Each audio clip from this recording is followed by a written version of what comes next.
मुख्य धारा की मीडिया के जितने भी बड़े संस्थान हैं उनका गोदीकरण संपूर्ण हो चुका है और अब जो दूसरी जगहें हैं जहां पर बची खुची रिपोर्टिंग है या फिर सवाल उठाए जाते हैं, जैसे न्यूज़ क्लिक है, वायर है, न्यूज़ लॉन्ड्री है, कैरवन है, इन सब पत्रिकाओं पर और वेबसाइट पर निगाह है कि कैसे इन्हें खत्म किया जाए।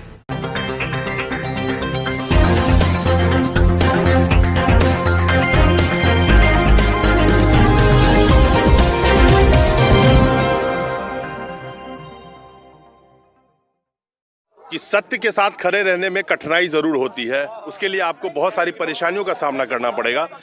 लेकिन एक चीज याद रखिएगा कि इतिहास में इन्हीं लोगों का नाम सबसे टॉप पे लिखा जाएगा कि जब सारे लोग बिक चुके थे, चौथा स्तंभ खत्म हो चुका था, तो यही गिनती के लोग थे।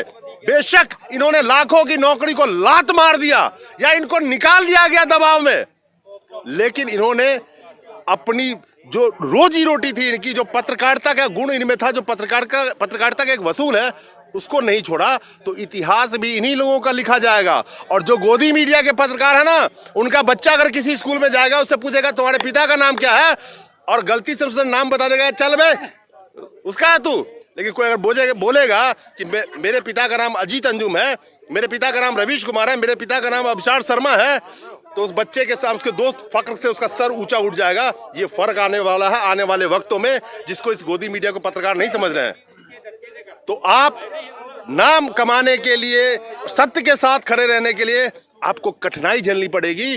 जंग हमेशा खीर पूड़ी और दही खा के नहीं जीता जाता। जंग जीतने के लिए कंद मूल पत्ते खा के भी जंगलों में गुजारा करना पड़ता है, तभी आपका नाम इतिहास में लिखा जाता है। जो ईवीएम के बारे में लोगों की धारणाएं अब बन चुकी है, और धारणाएं यूं ही नहीं बनी है, अब जनता कुछ पढ़ने और स्टडी भी करने लगी है। गोदी मीडिया देख के गुजारा नहीं चला रही है अपना।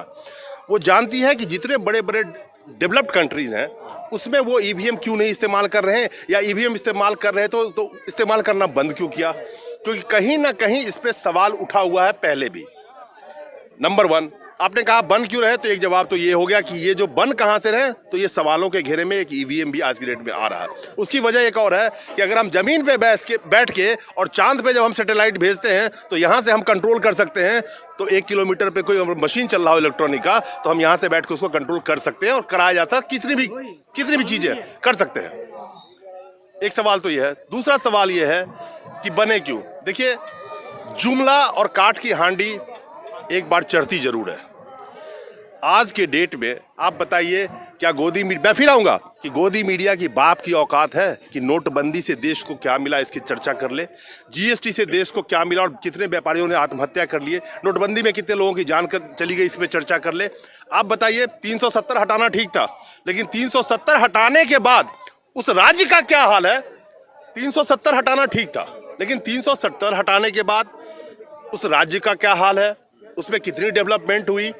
आपको पता होगा, एक बिजनेसमैन का डेलीगेशन भेज दिया गया था। वो डेलीगेशन कौन था? गोदी मीडिया इस पे छुपा छुपा के उसको ढक देती है।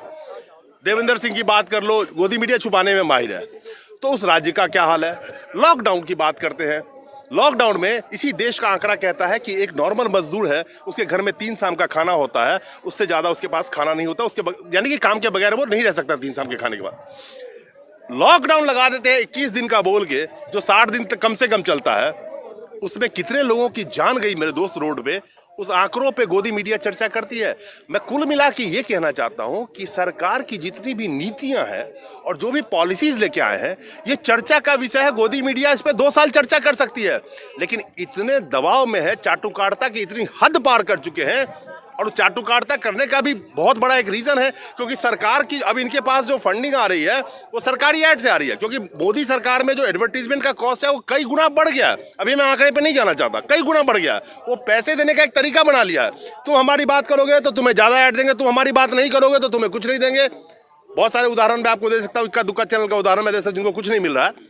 नाम लेना ठीक नहीं है अभी उनका। लोग कहेंगे उनके तरफ से, लोग कहेंगे उनके तरफ से बोल रहे हैं। देश के कहीं के भी किसी भी राज्य की जनता हो, वो जनता पहले ये देखे कि अगर कोई अमुक पार्टी मेरे से वोट मांग रही है और उसी अमुक पार्टी का सरकार अगर दूसरे राज्य में है तो वहां जनता के क्या हालात हैं। जो पार्टी हमसे तरह तरह के वादे कर रही है, उसने पूरे भारत के लोगों से वादा किया, उस वादे का क्या हुआ। वो जनता ये फैसला करे कि जब यही पार्टी दूसरे प्रदेश में जिसका राज चल रहा है वहां के जनता के जबान को चुप कर देती है, तो कल को ये हमारे प्रदेश में अगर आ गई तो क्या मुझे मुंह खोलने देगी? वही पार्टी जो दूसरे प्रदेश में राज कर रही है ऑलरेडी 5 साल 10 सालों से, वहां पे दंगे करा रही है, अगर हमारे राज्य में उसका सरकार बन गया तो हमारे राज्य का क्या हाल करेगी? ईवीएम की बात करी आपने, देखिए ये मांग हर लोग आज की डेट में कर रहे हैं, हर आदमी, हर अपोजिट पार्टी कर रही है। आपको पता है सुब्रमण्यम स्वामी का बयान ईवीएम के ऊपर में, वो कहां गए? किसान बिल की बात कर लो, इनके अरुण जेटली और सुषमा स्वराज का बयान कहां गए?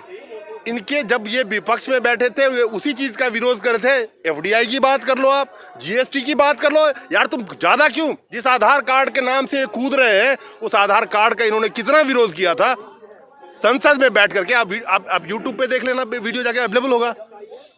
एक बात बताओ, मोदी जी का एक काम है, ये जो सरकार आई है ना, ये जो जितने भी पॉलिसीज थे, यानी कि देसी बोतल में विदेशी माल भर के आपको चिपका रही है, लेकिन नकल करने के लिए भी अकल की जरूरत पड़ती है। नकल करने के लिए भी अकल की जरूरत पड़ती है, जो अकल शायद सरकार में उन लोगों के पास नहीं है जो ये नीतियां लागू कर रहे हैं, जिसकी नीति की वजह से जितनी भी नीति आई है, मैं चैलेंज देके कहता हूं कोई डिबेट कर ले मेरे से, उसमें जनता की जान ही गई है, किसी का भला नहीं हुआ आज तक। कोई भी नीति उठा के मैं चैलेंज करता हूं तमाम गोदी मीडिया से, अकेला मैं बैठा हूं, रवीश कुमार तो बहुत दूर की बात है, मोदी जी इसलिए तो मीडिया में नहीं आते। शासक जितना कमजोर होगा वो उतना बड़ा तानाशाह होगा, और जो जितना बड़ा झूठा होगा पब्लिक में बोलने में उसकी जान निकल जाती है, डर से वो पब्लिक में नहीं आता। इसमें बनता है विपक्ष जो सत्ता में बैठा है वो जो गलत कर, चेक्स एंड बॉन्ड्स के लिए ही तो विपक्ष और पक्ष बनाया गया। जिसका सरकार बने वो सत्ता में है, जिसकी सरकार नहीं है वो विपक्ष में है। विपक्ष का क्या मायने है? संविधान ने विपक्ष क्यों बनाया? काहे को पैसा खर्च कर रहे हो विपक्ष पे? उसको बंद करो ना। फिर विपक्ष का मतलब ये था कि सरकार के ऊपर अंकुश लगा के रखना, सरकार के किसी नीतियों के अंदर आप जनता के तरफ से, विपक्ष क्या है? जनता है। ये आरोप प्रत्यारोप चलेगा, ये आपका संविधान में हक है उनका, आरोप प्रत्यारोप करते रहे। आप कहते हैं जनता कहां जाए? जनता को यह फैसला करना होता है, जब तक आपका विपक्ष मजबूत नहीं होगा आपकी आवाज संसद में कौन उठाएगा? आप रोड पे चिल्ला तो रहे हैं 3 महीने से, करीब 3 महीने से 200 लोगों की जान चली गई, कौन सुन रहा है आपकी? लेकिन यही आवाज अगर संसद में आप विपक्ष मजबूत रखेंगे, चाहे किसी की भी सरकार हो, ये याद रखना, मैं सबके लिए कह रहा हूं, किसी की भी सरकार हो, विपक्ष मजबूत रखोगे तो सत्ता पक्ष काबू में रहेगा, और विपक्ष नहीं रहेगा तो तानाशाही यूं ही चलती रहेगी। आज जनता भी इस चीज को समझ चुकी है। किसी की भी सरकार हो, याद रखना, मैं किसी पार्टी का समर्थक नहीं हूं, किसी भी की सरकार हो, भारत के अंदर में अगर विपक्ष आप मजबूत नहीं रखेंगे तो लोकतंत्र में, प्रजातंत्र को कैसे तानाशाही की तरह इस्तेमाल कर सकते हैं डेमोक्रेसी का चोंगा पहन के, ये आपके सामने है। विपक्ष हमेशा मजबूत रखिए, ताकि ये जो सत्ता का जो घोड़ा है उसका लगाम विपक्ष के हाथ में अगर रहेगा तो वो घोड़ा काबू में रहेगा, नहीं तो सरपट ऐसे दौड़ेगा जिस तरह से 6-7 साल में दौड़ रहा है, और आपके अरमानों, आपकी उम्मीदों, आपकी मांगों को रोकते हुए दौड़ रहा है, और जनता को उसी पांवों के नीचे कुचला जा रहा है।